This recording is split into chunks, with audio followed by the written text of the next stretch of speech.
Bienvenidos nuevamente a UCI Salud, mi nombre es Diego Vargas Torres. Yo soy Sofía Rivadeneira y el día de hoy vamos a hablar sobre endocrinología. Así es, vamos a tener dos enfermedades endocrinológicas, así que sin más, vamos con la primera nota. El hipotiroidismo o tiroides hipoactiva es un trastorno en el cual la glándula tiroides no produce la cantidad suficiente de ciertas hormonas cruciales. La tiroides es una glándula pequeña con forma de mariposa ubicada en la base de la parte frontal del cuello, justo debajo de la manzana de Adán. Las hormonas que producen causan gran impacto en tu salud y afectan todos los aspectos de tu metabolismo. Estas hormonas también influyen en el control de las funciones vitales, como la temperatura corporal y la frecuencia cardíaca. Cuando la tiroides no produce suficientes hormonas, el equilibrio de reacciones químicas en tu cuerpo puede verse afectado. Puede haber numerosas causas, entre ellas enfermedades autoinmunitarias, tratamientos para el hipertiroidismo, radioterapia, cirugía de tiroides y ciertos medicamentos. Los signos y síntomas de esta enfermedad varían según la gravedad de la deficiencia de hormonas. Los problemas tienden a desarrollarse lentamente, a menudo durante varios años. Al principio, los signos y síntomas del hipotiroidismo son apenas perceptibles, como el cansancio o el aumento de peso, o simplemente puedes atribuírselo al envejecimiento. A medida que el metabolismo continúa ralentizándose, es posible que los problemas se hagan más evidentes. Estos son algunos signos y síntomas del hipotiroidismo: fatiga, aumento de la sensibilidad al frío, estreñimiento, debilidad muscular, dolor, rigidez o inflamación de las articulaciones, ritmo cardíaco lento y aumento de peso. Por otro lado, si bien cualquier persona puede padecer hipotiroidismo, tienen un riesgo mayor si presentas estos factores. Número 1, si eres mayor de 60 años, si eres de sexo femenino, si tienes algún antecedente familiar de enfermedades tiroideas, alguna enfermedad autoinmune, como la diabetes tipo 1 o enfermedad celíaca, o si estuviste embarazada o diste luz en los últimos 6 meses. Así es, el primer tema que tenemos el día de hoy es hipotiroidismo. ¿Pero qué es el hipotiroidismo? Es una enfermedad que afecta a la glándula tiroides, ¿no? Y hipo hace referencia a la disminución de la función de esta glándula, ¿no? Tenemos que tener en cuenta de que las hormonas que secreta esta glándula tiroides sirven para todo el funcionamiento de nuestro cuerpo, ¿no? Desde la presión arterial hasta inclusive también la respiración. Entonces vamos a saber, o digamos Diego nos va a explicar ahorita cuáles son las causas y los factores de riesgo que van a provocar este hipotiroidismo. Bien, el hipotiroidismo, como ya dijo Sofi, es una disminución de la actividad de esta glándula. Entonces hay que buscar qué cosas pueden hacer de que la tiroides deje de funcionar o funcione menos. Primero que nada están las causas autoinmunitarias. ¿Qué quiere decir esto? Son enfermedades que hacen que nuestras propias células ataquen a la tiroides, ¿no? Nuestras células reconocen a la tiroides como extraña, como un agente invasor y empiezan a atacarla. Y si la atacan, la tiroides deja de producir sus hormonas, ¿cierto? Esa es la primera causa. La segunda causa que tenemos es una respuesta a un tratamiento previo. Por ejemplo, la semana pasada hablamos un poco del hipertiroidismo, ¿cierto? Y uno de los tratamientos del hipertiroidismo o de los objetivos del hipertiroidismo es bajar esas hormonas, ¿cierto? Bajar la actividad de la tiroides. Pero si el tratamiento se te va de la mano o le das un poquito más de dosis del medicamento al hipertiroidismo, lo conviertes de hipertiroidismo en hipotiroidismo, ¿no? Que de hecho es más fácil de manejar, pero es una de las causas frecuentes del hipotiroidismo, ¿no? El manejo del hipertiroidismo que lo llevó al otro extremo, ¿cierto? Y existen otras causas también para el hipotiroidismo, por ejemplo una cirugía previa, ¿no? Hay algunas personas que tienen nódulos o de repente tumores en la tiroides, ¿no? Y al extirpar parte de ella se meten también con la función de la tiroides. Al haber menos glándula va a haber menos producción de hormonas también. Claro, ahora voy a hablar un poquito sobre los signos y síntomas que puede presentar una persona con hipotiroidismo, ¿no? Como les mencioné, en este caso las hormonas tiroideas están encargadas del funcionamiento de casi todo nuestro cuerpo. Entonces, al haber menos hormonas, el funcionamiento de nuestro cuerpo, digamos, va a disminuir, se va a volver más lento. Entonces, esto va a provocar primero que el ritmo cardíaco, la frecuencia cardíaca disminuya, ¿no? También va a disminuir la presión arterial, en este caso el tránsito intestinal también va a estar más lento y por ende también puede causar un aumento de peso. ¿no? Pero para esto es importante de que la persona con hipotiroidismo lleve una dieta saludable, una dieta sana, para evitar en este caso el aumento del peso, ¿no? Otro signo, otro síntoma es la fatiga, ¿no? La persona, se va a sentir muy cansada, va a hacer al mínimo esfuerzo, se va a sentir muy, cansada, ¿no? Como ya les mencioné. Ahora, otro signo o síntoma que tenemos es el estreñimiento, ¿no? Debido a que se disminuye, en este caso, el tránsito intestinal, va a causar estreñimiento en la persona, va a tener mayor dificultad en este caso para ir al baño, ¿no? Otro signo que puede presentar es la piel seca, ¿no? La piel seca es muy común en los pacientes que tienen hipotiroidismo e inclusive también puede presentar ciertos trastornos psicológicos como por ejemplo la depresión. Ahora, en el caso de que el hipotiroidismo se presente en los niños, en la edad pediátrica, va a causar también un problema del crecimiento, ¿no? El crecimiento del niño va a estar más lento, va a crecer más lentamente a comparación de los niños sanos. Así es, como su nombre refiere, el hipotiroidismo, como ya dijimos, hace referencia a la baja cantidad de hormonas, ¿cierto? Si hay baja cantidad de hormonas, recordemos que la tiroides funciona o se mete, si quieren verlo así, con todas las partes del cuerpo. Por lo tanto, si en el hipertiroidismo teníamos un estado hipercatabólico, en el hipotiroidismo no será así, vamos a tener un estado muy disminuido. Todos los procesos del cuerpo van a ser de manera más lenta, más disminuida. Como ya dijo Sofía, hay múltiples signos y síntomas, ¿no? La piel seca, el tránsito gastrointestinal que va a ser mucho más disminuido, va a provocar un aumento del peso, ¿cierto? Ahora, si no tratamos este hipotiroidismo a tiempo, estos procesos van a seguir yendo lento, van a seguir degenerándose. Por lo tanto, en el corazón vamos a tener una bradicardia, ¿no? Una frecuencia cardíaca muy baja, que inclusive puede llevar a un paro cardíaco en algún punto. Una función pulmonar también muy baja, una función renal también muy disminuida. Entonces, cada órgano va a tener una complicación distinta si es que este hipotiroidismo no se llega a controlar o se llega a salir de control, ¿cierto?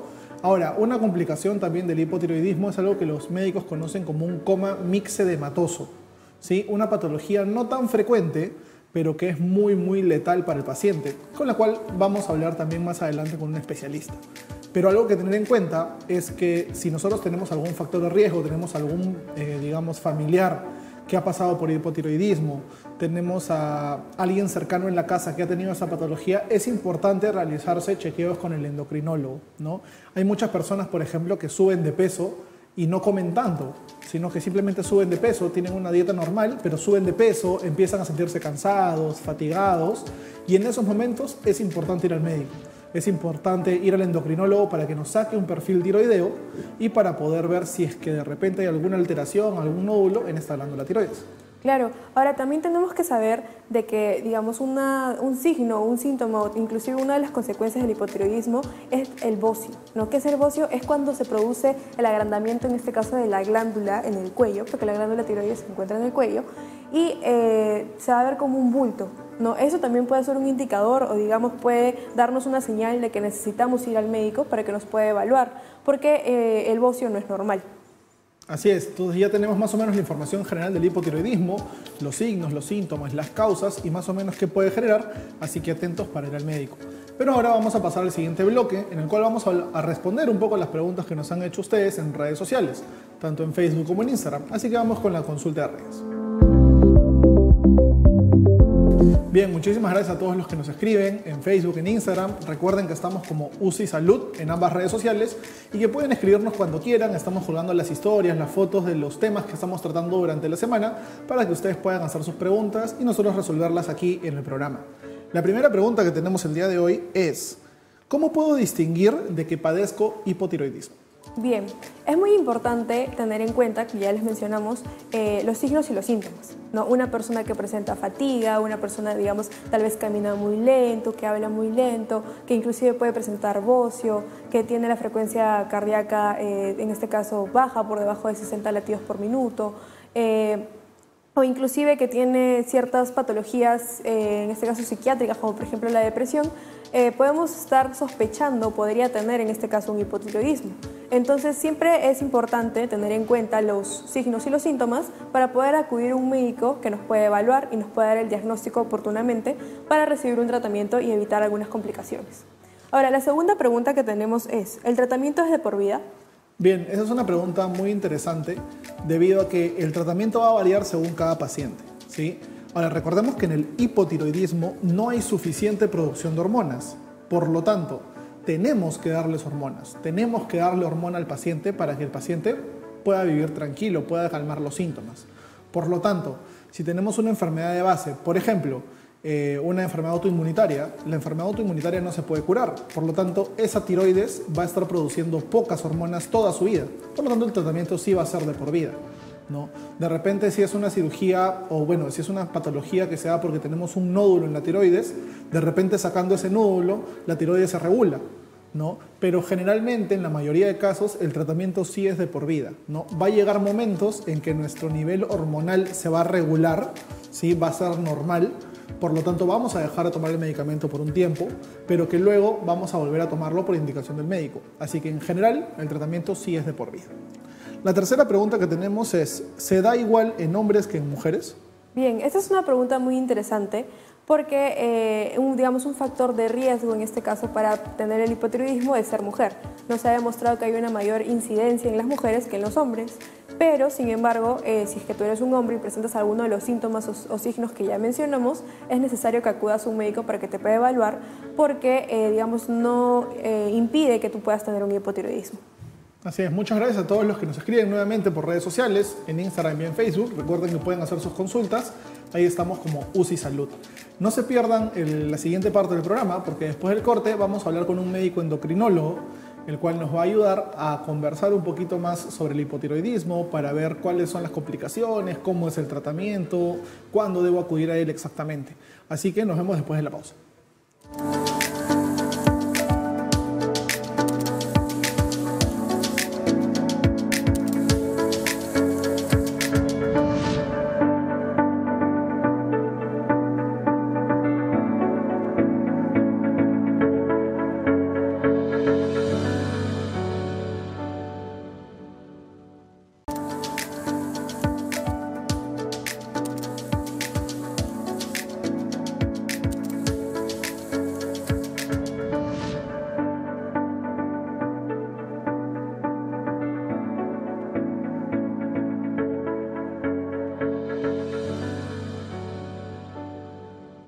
Bien, el día de hoy, para seguir hablando un poquito más acerca de hipotiroidismo, hemos traído a un especialista de la Clínica Megasalud Universal, así que vamos con el invitado.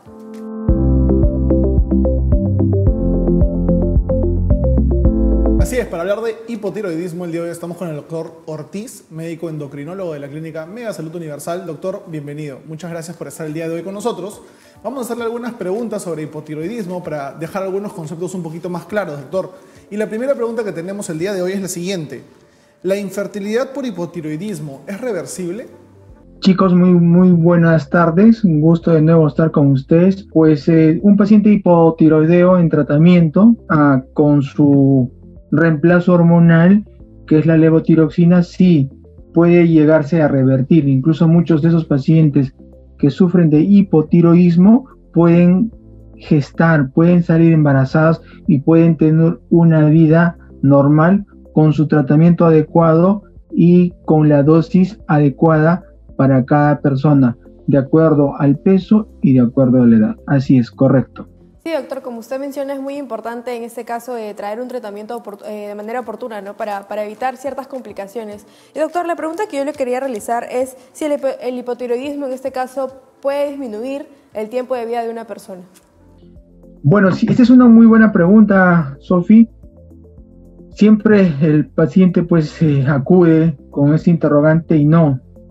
La vida del paciente hipotiroideo es normal, mientras que el paciente tome su levotiroxina todos los días, de lunes a domingo o de lunes a jueves o a viernes, el día que sea ajustado por su endocrinólogo, pues no es que acorte la vida, o sea, su vida es totalmente normal, pero tiene que tomar su tratamiento por el resto de su vida. Así que ese es un mito, pues que no es que acorte la vida.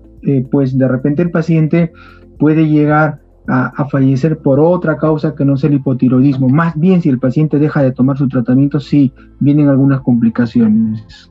Bien, doctor, muchas gracias por su respuesta, es bastante ilustrativa, de hecho. Y ahora mi pregunta va por un lado de las complicaciones. Si una persona no llega a tratar el hipotiroidismo, es decir, no tiene un tratamiento regular, ¿este me puede predisponer a un cáncer de tiroides? Bueno, también esa es una buena pregunta. Pues el hipotiroidismo no es que no es que va a desencadenar un cáncer, son cosas totalmente distintas, ¿no? No olvidemos que el hipotiroidismo, pues, el primario es localizado en la misma glándula tiroidea, porque la glándula tiroidea no produce la cantidad suficiente de hormonas tiroideas, y no es que el paciente hipotiroideo pueda desarrollar o pueda terminar un cáncer tiroideo. Pues no, para hacer un diagnóstico de cáncer tiroideo, pues ahí tiene que ver los marcadores tumorales y tiene que ver una ecografía y tiene que hacerse una biopsia, ¿no? Para que nos pueda orientar hacia un mejor diagnóstico. Pero un paciente hipotiroideo, pues no es que te va a generar o te va a producir un cáncer tiroideo. La respuesta es que no, totalmente incierto. Así es, doctor, como usted menciona, es muy importante seguir el tratamiento, ¿no? Como le indica el especialista, siempre seguir las indicaciones de nuestro médico, y si es que por ahí presentamos algún que otro problema con alguno de los medicamentos que nos ha indicado el doctor, no dejarlo de tomar, sino recurrir a él nuevamente para que nos pueda ayudar con ese aspecto, ¿no?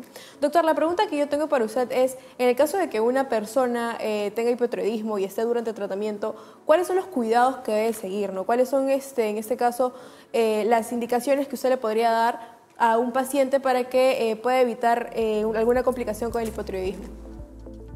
Perfecto, esa pregunta es clásica en todos el paciente cuando llega al consultorio, ¿no? Pues lo ideal y lo recomendable es que el paciente no se olvide de tomar su pastilla, que es la levotiroxina, todos los días, por favor, y lo ideal es que tiene que tomarlo en ayunas, 1 hora antes del desayuno, y tiene que ser con agua pura. Ojo, pestaña y ceja, con agua pura, por favor. No olvidarse de tomar. 2. Hay muchos pacientes que a veces toman alguna medicina, como por ejemplo los inhibidores de bomba de protones. Tampoco se debe combinar con ningún tipo de otro medicamento, porque hace que su absorción sea pues menor. Tampoco de repente combinarla con chocolate, con café. Lo ideal es tomar agua pura. Ahora, lo que yo también siempre recomiendo a mis pacientes, en lo posible que no cambien tampoco de marca, ¿no? Sabemos que el principio activo es la levotiroxina, pero vienen con otros nombres comerciales. Entonces, tratar de que sea un mismo nombre comercial, pues para que el tratamiento sea pues correcto, ¿ya? Y también otra alternativa que siempre les doy a mis pacientes, que sea a la misma hora, ¿no? Si el paciente se despierta a las 7 de la mañana, pues que a las 7 de la mañana abra su ojito y se tome la pastilla, y que a la hora ya esté tomando su desayuno, ¿no? Ahora, si el paciente por X motivo se olvidó de tomar la pastilla, o tuvo que viajar, o está en otro sitio donde no hay donde comprar, lo puede tomar en la noche, de repente 2 horas o 3 horas después de su cena. Esa es otra alternativa que les puedo dar a mis pacientes. Y la otra alternativa es que por X motivo, si no tiene su levotiroxina, en la mañana, si el paciente tomaba 100 microgramos, puede tomar 200 microgramos, siempre y cuando se haya olvidado la dosis anterior. Ahora, es cierto, si el paciente por cada día que deje de tomar su levotiroxina, más o menos un 15% va bajando, van apareciendo los síntomas y signos, ¿no?, del paciente con hipotiroidismo. El mismo paciente dice: doctor Ortiz, ¿sabe qué? Siento que las uñas son más fáciles, se están quebrando más fácilmente, o la piel está seca, o de repente el cabello se me está cayendo, o doctor, ¿sabe que siento mucho frío o estreñimiento? Así es, si el paciente deja de tomar su tratamiento, pues van a comenzar a aparecer los síntomas y signos clásicos de un hipotiroidismo. Por eso que lo recomendable es que el paciente debe tomar todos los días su dosis adecuada, de acuerdo a su peso que su endocrinólogo pues le ha indicado. Así es.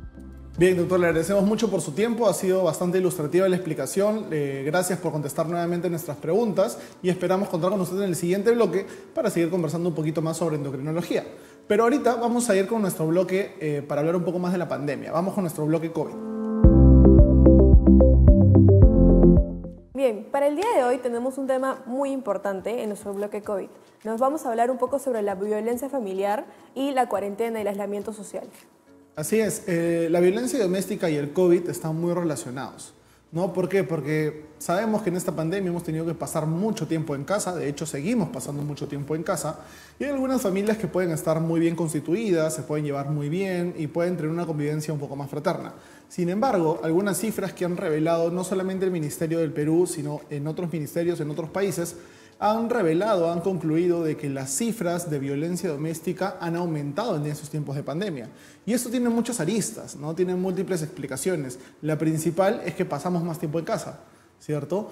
Pasamos más tiempo en casa, de repente los niños más pequeños son los que de repente sufren más con esto, ¿no? Porque no pueden estar saliendo.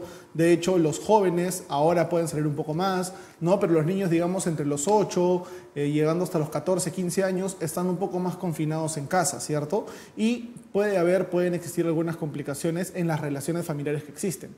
Por eso es importante que si tú que nos estás viendo sabes de algún maltrato o estás sufriendo de alguno, no te quedes callado o callada, ¿cierto? Siempre es importante reportarlo, dejar el miedo de lado y reportar estos maltratos, porque nadie tiene por qué propasarse contigo, nadie tiene por qué agredirte, ¿no? Ahora, si sufres de alguno de estos maltratos, si te sientes ajeno en tu casa, si te sientes ajena en tu casa, es importante que llames a la línea 100. Levantas el teléfono, llamas a la línea 100 para denunciar cualquier causa o cualquier problema de maltrato, de violación o inclusive de acoso en la familia. Así que ten eso muy en cuenta, por favor, porque una llamada puede salvar tu vida.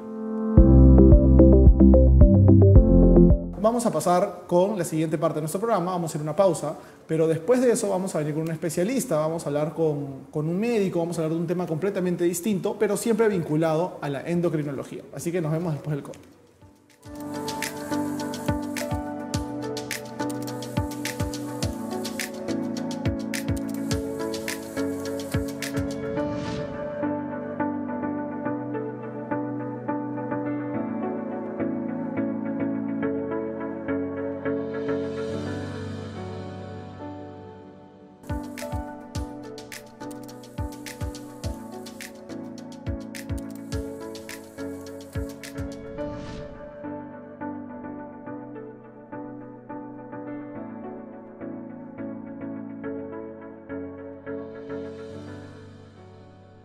El síndrome de Cushing, a veces llamado hipercortisolismo, se produce cuando el cuerpo está expuesto a altos niveles de la hormona cortisol durante mucho tiempo. El cortisol, que se produce en las glándulas renales, cumple diversas funciones en tu cuerpo. Por ejemplo, ayuda a regular la presión arterial, reduce la inflamación y mantiene el corazón y los vasos sanguíneos funcionando normalmente. Además, ayuda a tu cuerpo a responder al estrés y regula la manera en que convierten las proteínas, los carbohidratos y las grasas de tu dieta en energía utilizable. Los signos y síntomas del síndrome de Cushing pueden variar en función de los niveles de exceso de cortisol, y estos pueden ser aumento de peso y depósito de tejido adiposo o grasa, particularmente alrededor de la sección media del cuerpo y la parte superior de la espalda, en la cara y en los hombros. Estrías gravídicas de color rosa o púrpura en la piel del abdomen, muslos, mamas y brazos. Piel fina y frágil, propensas a hematomas y acné. Los tratamientos para el síndrome de Cushing pueden normalizar la producción de cortisol en el cuerpo y mejorar significativamente los síntomas. Cuanto antes se inicie el tratamiento, mayores serán las posibilidades de recuperación. Es importante comunicarse con un médico si tienes síntomas que sugieren la presencia del síndrome de Cushing, en particular si estás tomando medicamentos corticoides para tratar alguna afección como el asma, la artritis o alguna enfermedad inflamatoria intestinal. Sin tratamiento, las complicaciones del síndrome de Cushing pueden incluir lo siguiente: disminución de la masa ósea, que puede ocasionar fracturas fuera de lo normal en los huesos, como en las costillas y en los huesos de los pies, presión arterial elevada, diabetes tipo 2, infecciones frecuentes o fuera de lo normal y pérdida de la fuerza y la masa muscular. Bien, como escuchamos en la nota, en la segunda parte del programa vamos a hablar del síndrome de Cushing. ¿sí? El síndrome de Cushing, vamos a aclarar que el síndrome quiere decir que es un conjunto de signos y síntomas, ¿cierto? El síndrome de Cushing se va a dar debido a un exceso de cortisol. ¿Qué es exactamente el cortisol? El cortisol es una hormona que se secreta ¿dónde? En las glándulas suprarrenales. Es decir, nosotros tenemos nuestros riñones, ¿no? Nuestros 2 riñones, y por encima de los riñones tenemos unas pequeñas glandulitas que se llaman las glándulas suprarrenales. Estas glándulas suprarrenales son muy importantes porque generan, entre otras cosas, el cortisol. Y el cortisol va a estar encargado de múltiples cosas en nuestro cuerpo, entre ellas de nuestro círculo o nuestro ciclo circadiano. ¿Qué es eso, Diego? El ciclo circadiano es el ciclo por el cual tú en la mañana te levantas y en la noche te acuestas. Entre otras funciones, el cortisol hace eso. Hace que tú tengas una descarga de este cortisol en la mañana y te puedas levantar, y en la noche bajan los niveles de cortisol y te puedes acostar, ¿no? Te puedes dormir. Entonces, el síndrome de Cushing es cuando tenemos un cortisol muy elevado en sangre, tenemos mucho cortisol en la sangre, por lo tanto se van a desatar algunos signos y síntomas que vamos a ver más adelante. Claro, como nos mencionó Diego, en este caso el síndrome de Cushing es el exceso de cortisol, ¿no? ¿Y qué es lo que causa este exceso de cortisol? Puede ser tumores, por ejemplo, en la glándula suprarrenal, o tumores inclusive en el cerebro, que también manda señales a la glándula suprarrenal para que secrete esta hormona, ¿no? Ahora, tenemos que tener en cuenta que hay algunos medicamentos que también van a elevar los niveles de cortisol en nuestro cuerpo, como son los corticosteroides, ¿no? Por eso es que siempre es muy importante que al momento de nosotros tomar un medicamento, este medicamento haya sido recetado por un doctor, porque al momento de recetar corticoides, los doctores, los médicos, tienen mucho cuidado con el tema de las dosis, con el tema de cuánto tiempo dan ese tratamiento, para evitar en este caso el síndrome de Cushing. Así es, entonces, para hablar un poquito de la sintomatología del síndrome de Cushing, es importante tener en cuenta de que no es tan frecuente, pero tampoco es tan infrecuente. No es una patología que tú puedas heredar, no es una patología que puedas contagiar, sino que generalmente, casi siempre, se da debido al abuso de corticoides, ¿no? De estos medicamentos de los corticosteroides. Ahora, los corticosteroides elevados en sangre, ¿no? Elevados en nuestro cuerpo, van a generar un montón de trastornos. Entre ellos van a jugar mucho con la grasa del cuerpo. Sí, van a generar mucho con el colesterol del cuerpo. Entonces, una persona con síndrome de Cushing, al tener niveles elevados de cortisol, va a tener un aumento de peso también muy importante, ¿no? Hay una facie, ¿no? Hay un signo característico del síndrome de Cushing que se llama la facie de la cara de luna llena, ¿no? Que es un paciente que tiene una papada prominente, ¿no? Que tiene los cachetes, las mejillas hinchadas, bastante hinchadas, y que simula una cara de luna llena, ¿no? Eso es digamos, una facie, una característica del síndrome de Cushing, que al evaluar al paciente vamos a ver esta facie de luna llena y también vamos a ver un aumento de los niveles de grasa en el cuerpo, ¿no? También pueden presentarse algunos otros síntomas como el hiperandrogenismo, ¿no? Vamos a tener pacientes que van a desarrollar vello o van a desarrollar pelos en diferentes partes del cuerpo donde no debería haber estos pelos, no debería haber estos vellos, lo que nos hace acordar un poco al síndrome de ovario poliquístico,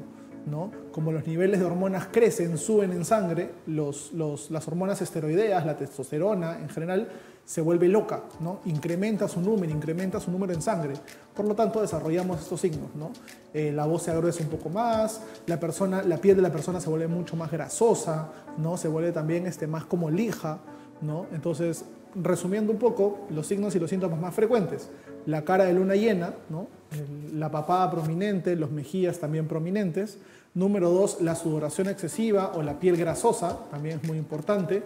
Número 3, la aparición de vello o de pelos en partes del cuerpo donde generalmente no deberían haber estos. Claro, otro signo, digamos, muy característico del síndrome de Cushing es la aparición de unas estrías medias rojas, violáceas, ¿no? Que se van a aparecer, digamos, en la zona del abdomen, quizás debajo de los brazos, o inclusive puede aparecer también en los senos. Entonces, digamos, es un signo muy característico, en este caso, del síndrome de Cushing. Ahora, tenemos que tener en cuenta de que si nosotros continuamos, digamos, consumiendo estos medicamentos que causan el síndrome de Cushing o, digamos, no recibimos un tratamiento adecuado para este síndrome, van a haber ciertas complicaciones, ¿no? Dentro de las complicaciones que se pueden presentar tenemos la osteoporosis, ¿no? Que posteriormente esta osteoporosis, que es un debilitamiento en este caso de los huesos, puede causar ciertas fracturas, ¿no? Ahora también el síndrome de Cushing puede presentar, puede causar también una hipertensión arterial, ¿no? Por eso es muy importante, tener un tratamiento adecuado para evitar tanto la hipertensión como también la diabetes que se puede presentar, porque posteriormente estas enfermedades pueden causar problemas en el corazón o problemas en los riñones también, ¿no? Otro, de los problemas que también se pueden presentar debido al síndrome de Cushing son las infecciones frecuentes, ¿no? Lo que sucede en este caso, suponiendo que estás tomando los corticosteroides de manera inadecuada, va a haber una disminución en la función de tu sistema inmune y eso te va a predisponer a tener más infecciones más frecuentes o inclusive que pueden ser infecciones mucho más, letales. Así es, entonces, sabiendo esto, nosotros como estudiantes, y los médicos también lo saben, entendemos que no podemos recetar o no pueden recetar corticosteroides por larga data. No se pueden recetar corticoides por mucho tiempo porque generan esto, ¿no? Generan un síndrome de Cushing, generan de que el cuerpo ya no produzca las hormonas que debería y el cortisol se eleva en sangre, ¿cierto? Entonces, para prevenir el síndrome de Cushing no habría algo definitivo. Simplemente tomar de manera adecuada los medicamentos corticoides que nos recetó el médico y básicamente para el médico, para el personal de salud, es no recetar los corticoides en dosis muy largas, ¿no? Porque esto puede provocar justamente el síndrome de Cushing, ¿no? Pero igual para poder manejarlo de manera adecuada es mantener una buena dieta y si tenemos alguno de estos síntomas, si vemos de repente nuestra cara más abultada, si vemos que nuestra piel se vuelve más grasosa o si tenemos aparición de vello en lugares donde generalmente no había, es oportuno acercarse al médico que te está tratando, al doctor que te está mandando los corticoides y decirle, doctor, ¿sabe qué? Tengo estos síntomas y no es normal, ¿no? Porque eso sí debería tratarse de inmediato porque puede tener consecuencias bastante complicadas a largo plazo, ¿sí? Muchas gracias a todos los que nos escriben. Vamos a pasar a un siguiente bloque en el cual vamos a hablar de las consultas que nos han hecho ustedes por redes, ¿no? Por Facebook y por Instagram, así que vamos con eso, con las consultas de redes. Bien, antes de empezar con las consultas de redes, quería agradecerles a todas las personas que nos han escrito, que nos han mandado sus dudas, para que nosotros las podamos aclarar un poquito con nuestros conocimientos. Recuerden que nos encuentran en Facebook y en Instagram como UCI Salud. La primera pregunta que tenemos es, ¿cómo diferenciar el síndrome de Cushing de la obesidad? Bien, como hablamos, en el síndrome de Cushing hay un aumento de peso, ¿no? Hay un aumento del colesterol, el cual fácilmente se puede confundir con obesidad. Sin embargo, hay algunas cosas que tenemos que determinar. Uno, el uso de corticoides, ¿no? Si estamos usando corticoides, corticosteroides, como la prednisona, como la metilprednisona, esos son un signo o un factor de riesgo, digamos, de que no es obesidad, sino que es un síndrome de Cushing. Número 2, la piel grasosa, ¿no? O también la aparición de vellosidades o de pelos en lugares donde no deberían haber, ¿no? Si tienes esos síntomas agregado a la subida de peso, podríamos estar pensando en un síndrome de Cushing y no tanto en una obesidad, ¿no? Además de las estrías, ¿no? Como nos comentó Sofi, las estrías de color rojo o violáceo van a empezar en el abdomen, ¿no? En las zonas de pliegue, y eso también nos puede indicar de que no tanto es obesidad, sino que más iría por un síndrome de Cushing. La segunda pregunta del día de hoy es si se asocia a otras enfermedades. Bien, como les mencioné, en un síndrome de Cushing que no recibe el tratamiento adecuado se pueden presentar ciertas enfermedades, como por ejemplo la hipertensión arterial y la diabetes mellitus. Por eso es que es muy importante, en este caso, recibir un tratamiento oportuno, recurrir a un médico que nos pueda dar el tratamiento adecuado para evitar estas complicaciones. Pero en el caso que ya se hayan presentado, es muy importante también recibir tratamiento para estas. Ahora, tenemos que saber, como les mencioné anteriormente, de que una de las causas, en este caso del síndrome de Cushing o del exceso de cortisol, también son los tumores, ¿no? Por eso es que es muy importante que cuando vas a un médico, el doctor va a, tratar de buscar la causa de este exceso de cortisol para poder darle un tratamiento. Entonces, hay que tener en cuenta de que primero están los tumores, que pueden ser la causa, en este caso, del síndrome de Cushing, el exceso de los medicamentos, como ya lo hemos mencionado, o también se puede relacionar con la hipertensión y la diabetes como una complicación. Ahora, la tercera pregunta que tenemos es, ¿el síndrome de Cushing tiene cura? Bien, al ser un síndrome desarrollado por el exceso de medicamentos, generalmente si uno deja de tomar estos medicamentos corticoides, el síndrome de Cushing va a parar, va a cesar. Hay algunos casos en los que demora un poquito más, ¿no? Hay algunos casos en los cuales las complicaciones son un poco más severas, pero en general sí se puede curar, sí se puede tratar. El síndrome de Cushing, si bajamos el nivel de corticoides, todo eso se soluciona.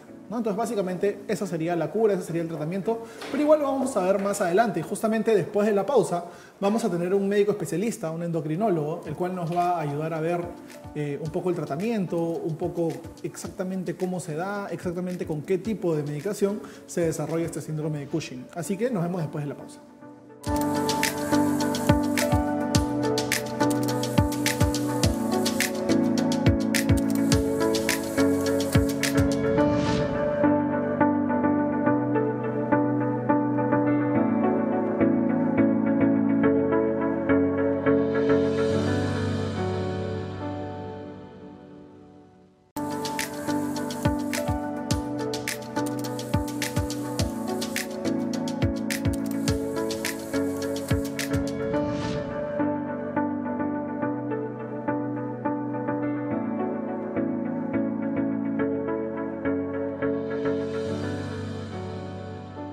Bienvenidos de vuelta a UCI Salud y para seguir conversando del síndrome de Cushing, vamos con el invitado.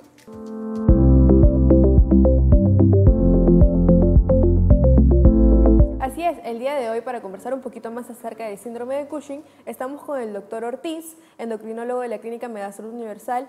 Bienvenido, doctor, muchas gracias por aceptar la invitación de poder compartir con nosotros un poco más y para poder aclarar las dudas en este caso que nosotros podamos tener y la población también.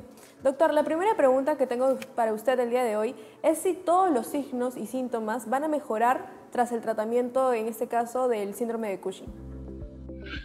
Perfecto, es cierto, si el paciente con la patología de síndrome de Cushing sin tratamiento, Sofi, pues ¿qué va a haber?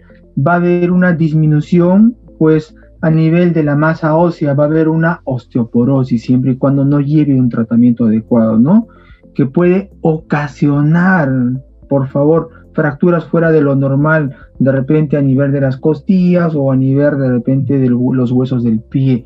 Pues si el paciente no va a recibir un tratamiento adecuado, pues va a haber una hipertensión, puede desencadenar una diabetes, infecciones frecuentes o fuera de lo normal. Incluso si el paciente pues no hace un tratamiento adecuado, puede haber pérdida de la fuerza y la masa muscular.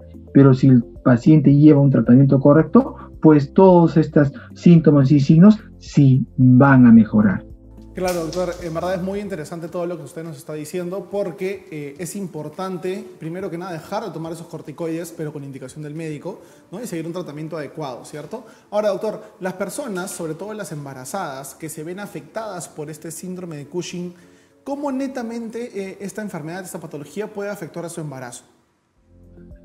Muy buena pregunta. Perfecto. El síndrome de Cushing es una patología infrecuente en el embarazo, ya que la mayoría de los pacientes presentan infertilidad.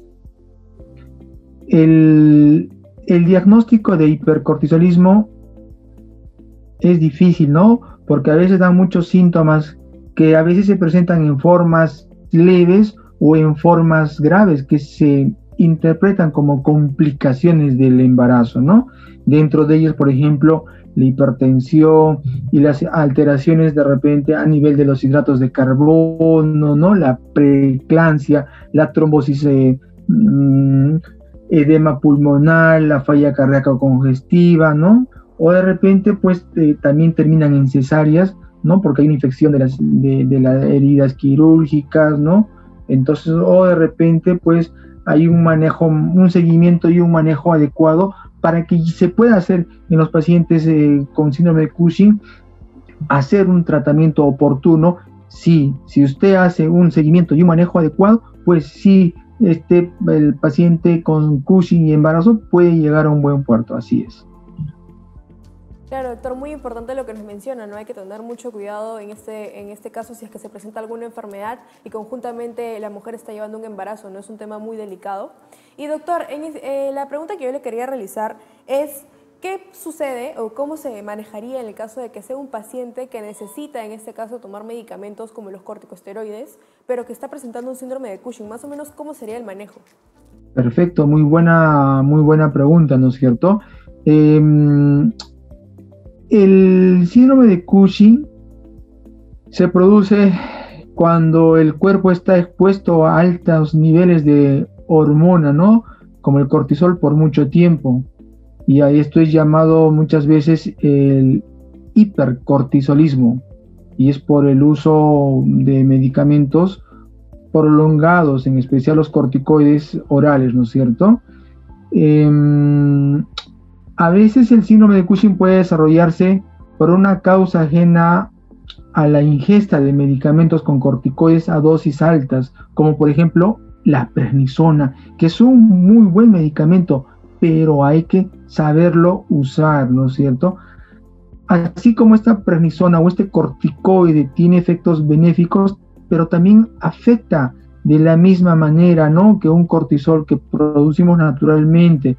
Entonces se le recomienda al paciente que usa muy prolongadamente este tipo de medicamentos, consulte con su endocrinólogo para darle el tratamiento respectivo, de repente bajando la dosis o cambiando a otro tipo de medicamento, porque muchos de esos pacientes necesitan usar el corticoide, pero en ese caso ya el endocrinólogo tiene que hacer un mejor manejo del tipo de corticoide, correcto. Bien, doctor, y si es una persona que de repente necesita, como decíamos, este tratamiento con corticoides y a pesar de tener el síndrome de Cushing no los deja o no acude directamente al médico, ¿qué complicaciones puede traer esto para su salud? Los signos y síntomas del síndrome de Cushing pueden variar en función de los niveles del exceso de cortisol, ¿no? Pues dentro de los síntomas y signos comunes del síndrome de Cushing, por ejemplo, tenemos el aumento de peso, el aumento de los depósitos de tejido adiposo, ¿no?, que es comúnmente lo que nosotros llamamos en la cara de luna llena, ¿no? También tenemos las estrías gravídicas, ¿no? La piel se hace fina, se hace frágil, la cicatrización es lenta. Muchos de estos pacientes comienzan a presentar el famoso acné, que a veces pues no saben por qué se está produciendo. En las mujeres, los síntomas y signos muy característicos, por ejemplo, tenemos el vello facial y corporal, se hace más grueso, el famoso hirsutismo. Los periodos menstruales son totalmente irregulares. En los hombres, los síntomas y signos clásicos, ¿no? Disminución de la libido, disminución de la fertilidad, disfunción eréctil y de repente otros signos y síntomas más característicos, como por ejemplo hay una fatiga intensa, debilidad muscular, tenemos depresión, ansiedad, irritabilidad, tenemos una pérdida del control emocional, ¿no? Muchos pacientes presentan hipertensión, dolor de cabeza, aumento de la pigmentación, pérdida ósea, y en niños es característico el retraso de crecimiento. Así es. Claro, doctor, muy importante tener en cuenta todo lo que nos menciona. Y la última pregunta que le quiero realizar es, ¿cuáles serían los cuidados que debería tener un paciente que está presentando síndrome de Cushing y que está en tratamiento? Tal vez tiene que cambiar la dieta, tal vez tiene que dejar de hacer ejercicio o hacer ejercicio. ¿Cuáles serían los cuidados que usted podría recomendar? A ver, para entender un poco más, el síndrome de Cushing es un problema hormonal. Sucede cuando hay demasiada hormona, cortisol, en nuestro cuerpo. Puede, como les dije, puede deberse al uso de medicamentos esteroideos por largo tiempo.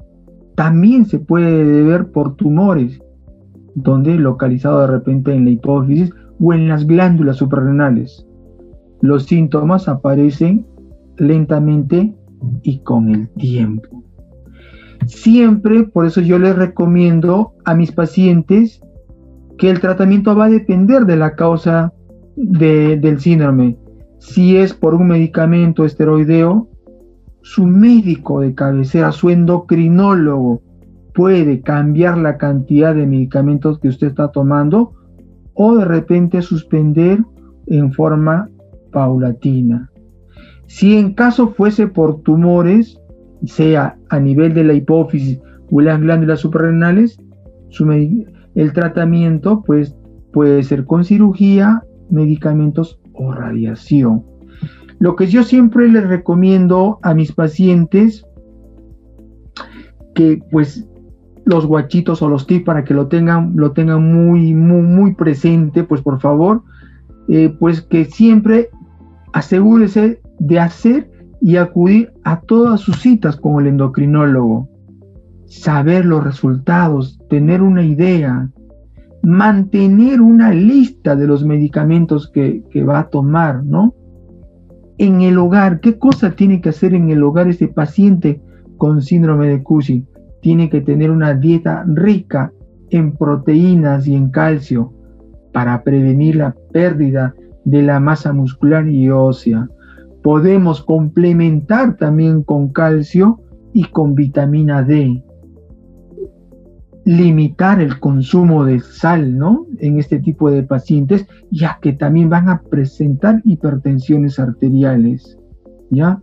Hacer bastante actividad física se les recomienda, y hacer un control a nivel de la visión, de la vista, para ver si puede presentar algún tipo de glaucoma o catarata, ¿no es cierto? Y sobre todo, ver a su médico para que pueda darle un diagnóstico y un tratamiento para las patologías que van asociadas, como por ejemplo la diabetes y la hipertensión, que ya les nombré más adelante.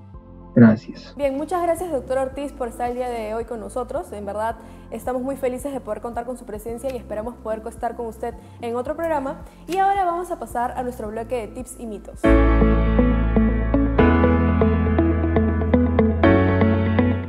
Bien, para nuestro bloque de tips y mitos el día de hoy, tenemos una frase y tenemos una pregunta que estoy seguro que ha pasado por sus cabezas en algún punto. Y es, ¿son necesarias las dietas detox o detox?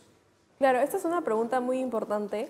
En verdad, estoy muy segura que las redes sociales, que por ahí alguna amiga, alguna prima, alguna hermana nos puede haber comentado sobre estas dietas, podemos haber escuchado que son muy famosas, que bajan de peso y muchas cosas más, pero en realidad el dejar de comer, digamos, y luego volver a comer o simplemente alimentarse de jugos no es lo recomendable, ¿no? Las únicas personas capacitadas para poder darte una dieta, ya sea para bajar de peso, para mantener tu peso, para aumentar músculo, en realidad para lo que tú desees, son los nutricionistas, ¿no? Los nutricionistas son las únicas personas que han estudiado 5 años, ¿no? Para poder darte una dieta adecuada, de acuerdo a tu metabolismo, de acuerdo a lo que tú necesites, porque como les hemos venido mencionando a lo largo de todos los programas, cada persona es diferente. Cada persona tiene un metabolismo diferente, cada persona asimila los alimentos de manera diferente y no hay evidencia científica de que estas dietas detox o dietas detox, digamos, te ayuden a bajar de peso y no afecten a tu salud. Entonces, si es que tú quieres bajar de peso, primero yo te recomendaría que empieces por actividad física y que veas a un nutricionista que te pueda ayudar a darte una dieta que te ayude a bajar de peso. Así es, la idea no es matarse de hambre, sino es comer las cosas necesarias. Y para eso un nutricionista es la mejor opción, no te olvides de eso nunca. El día de hoy ha sido bastante entretenido, hemos tenido un programa lleno de endocrinología, Sofi, yo le he pasado su premio.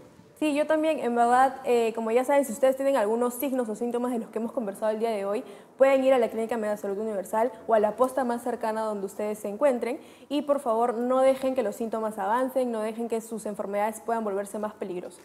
Así es, gracias por estar con nosotros. Recuerden que podemos seguir conectados de lunes a viernes a las 9 de la mañana y a las 2 de la tarde por aquí por UCI. Nos vemos el día de mañana.